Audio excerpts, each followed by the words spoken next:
pro-corruption history. There's a very simple point that I want to make to start. Accountability delayed is accountability denied. Everyone knows that when you go to work, you have work to do. And if someone doesn't give you the material you need to do your job, when you finally get the material you need to do your job, it's going to be tougher for you to get it done and get it done the way you would have liked to had you had all the time that you wanted to put into it. That is exactly what happened here. As you all may recall, last year we were completely denied access to testing the controls on the state's school vouchers program because the amount of money involved in the program was just under the standard line of materiality for the state. We didn't qualify the state's opinion. This year, the amount involved is over the line of materiality.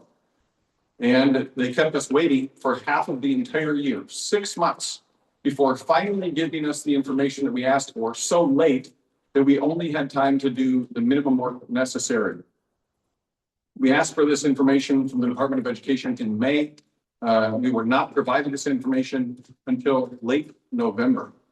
Had they given us this information when we asked for it, we may have expanded the audit because we may have noticed something and performed additional procedures and been able to provide taxpayers with a better understanding of what's going on in the program. The bottom line is this.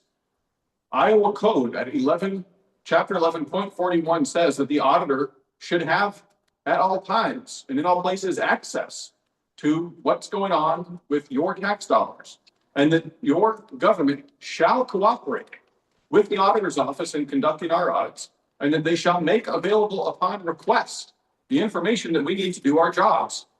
They violated that law here and used SF 478 to justify violating that law. So can we express an opinion this year at the most basic minimal level?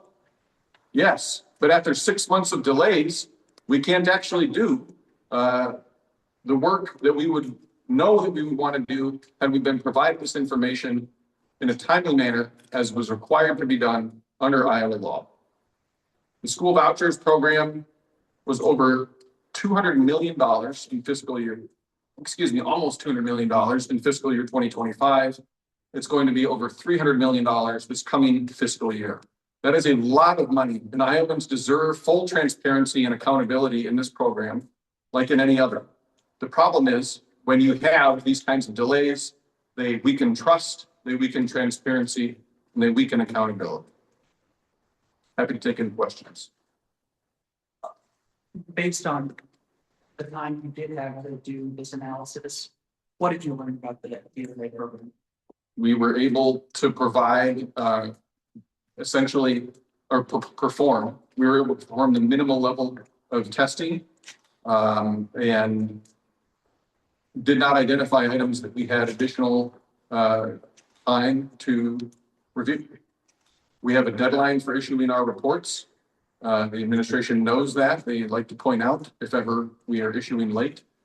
And in this case, used our statutory obligation to issue timely reports to deny our ability to dive in and look very closely at something that they had denied us all access to last year. Obviously, if you're denied access to a place as an auditor, that identifies it as an area of increased concern. Common sense is when someone doesn't let you look at something, there's probably a reason. And so, yes, that was an area of higher interest this year, but because we didn't have access for 6 months, we were not able to do the work that we would have preferred to do on this program. Can you talk about what, for an example, if this information was given to you earlier, what you might have looked into longer? In a general sense, yes. I mean, in every single audit report, we always say, if we had performed additional procedures, additional information may have come to light. That is something that every auditor in the country, public sector or private, includes in their letter when they issue their report. You never know what you're going to find if you actually have the time to do the work the way you would like to do it. The people who work in this office are professionals. They care a lot about the work that they do. They want to make sure that when they're saying, we think that this looks good, it's because they think it looks good rather than, well, we think it looks good, but we didn't have the material for 6 months after we asked for it. And so it's hard to say a whole lot. For the next time you do this report, I guess later this year, do you feel better about being able to have more time to look into the ESA program, or does that again depend on what the Reynolds administration gives you and when?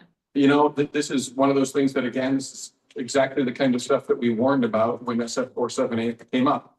That it would be used to hide waste and abuse, that would be used to block the auditor from auditing, that it would weaken trust and transparency in state government by putting us in situations like this, where they say, well, we don't want to give you that material, and only 6 months later do they finally provide it. I can't tell you what is going to happen in another 6 months. I can just tell you that we are exactly today where we predicted, where this office predicted that we would be, and where a bipartisan group of legislators voted against this bill. Because it was obvious that anyone running this bill was interested in using it to hide information from taxpayers in Iowa. Forgive me if I missed it. How was this bill used to, in this specific case, to justify the bill? The denial of access, again, comes down to their repeated claims, which were never made prior to the passage of SF 478. That a distinct engagement letter was necessary. And again, I would point you all, as I did one of the more recent times we had a press conference, to a 11.5C report that we issued in response to a request from a legislator, where you can read all the documents yourselves. The Reynolds administration agreed that we didn't need extra engagement letters. That's never been a legitimate claim. It isn't a legitimate claim today. And that was the reason they gave for the delay, even though they eventually gave you the information? Why did they say why they gave the information after? No, well, And I'm so sorry, I maybe a little, wanted to make sure I have the process correct. Did you send a separate engagement letter? no. Okay. There's never been, we would never do it, because we would literally be going outside of the accounting standards if we did that. It'd be like any of you who are standing in front of me today as journalists, me saying, sure, I'll have a lunchtime conversation. Just let's both agree that I'll buy lunch for you. You have a rule against that. You would never do that. That doesn't mean that you don't want to have a conversation with me, but you wouldn't do it under those circumstances because you have ethics. I just want to make sure I'm getting this right. So you're saying that you didn't find any issues with the internal controls of the ESA program, but if you had more time, you think you might have found something? Yes, we were not able to do anything more than the absolute bare minimum because of the 6-month delay. And again, this is a place of risk concern, right? In last year, the program was just under the industry standard materiality line, right? So if you're auditing any entity, whether it's state government or it's a small business, you get a certain amount of money and you're talking about a material expenditure. What that amount is depends on how big the entity is. Everybody following so far? Last year it was below materiality and they denied us access altogether. Because it was below materiality, we did not qualify the state's opinion. However, it was of significant concern last year because it was a new program. That is a risk factor. That is in the auditing standards. When you have new programs that are getting set up, new systems that are being set up, they are higher risk because you don't have the routinization of it. People don't necessarily know what they're supposed to be doing. All of it is new, and that's just a little bit harder. And so you want more scrutiny on things that are new. When you have something that is new and that you're completely denied access to, I think common sense would tell you then the next time around, you've got 2 good reasons to be digging in and trying to understand what's going on. So when you get to the point where you finally get the material and all you can do is the minimum, that's still not satisfactory. Could you give me a better word for materiality? Which is a legal word. Substantial. Okay. And then number 2, what else did you want to evaluate that you were unable to? Those kinds of questions always come down to what you review, right? So it could be any number of things that our staff, got 100 people in the auditor's office, they might be looking at and they might say, huh, this is interesting. And they might do it because of an audit they did 5 years ago, where they noticed an expenditure over there that was interesting and it turned out to be a problem.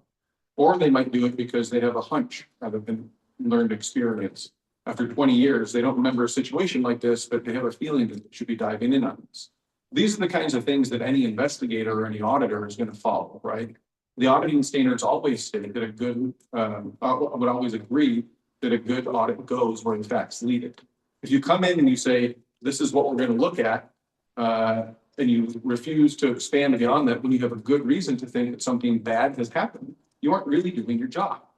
And so it's just a question of what you encounter in those circumstances that might lead you to ask more questions or to do a different set of procedures. So what do you suspect bad has happened?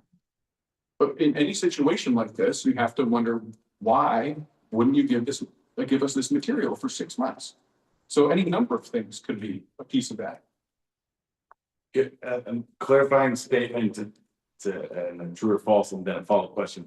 So you eventually did get all the information you requested? Is that just too late? We eventually got the initial information that we requested. The initial information? Yeah. Okay, so, and then I guess I'm curious, is it a case of you have in your possession enough information to dig deeper into the program, but it's too late within the confines of the report to do anything with it, or would you need, so that isn't also accurate? Yeah. So that you could, in a vacuum, dive deep into and report on what we have. Well, not even in a vacuum. If they had followed Iowa Code 11.41, which says we shall be provided the information that we ask for upon request, we would have had 6 months. The amount of money flowing into ESA has increased by 100 million last year. Do you expect that value to keep growing exponentially? And how does that affect the importance of oversight in ESA? It really comes down to the elimination of the income limits. So once the income limits have been removed, that's going to be that final bump to about 300 million. Where it goes from there, we will see. But certainly the bigger any program gets, the more need for scrutiny in that program. Thank Thanks, you. everybody. Like hypothetically, we were with lunch at Ben. Different rules for great TV. They're both depending on the restaurant.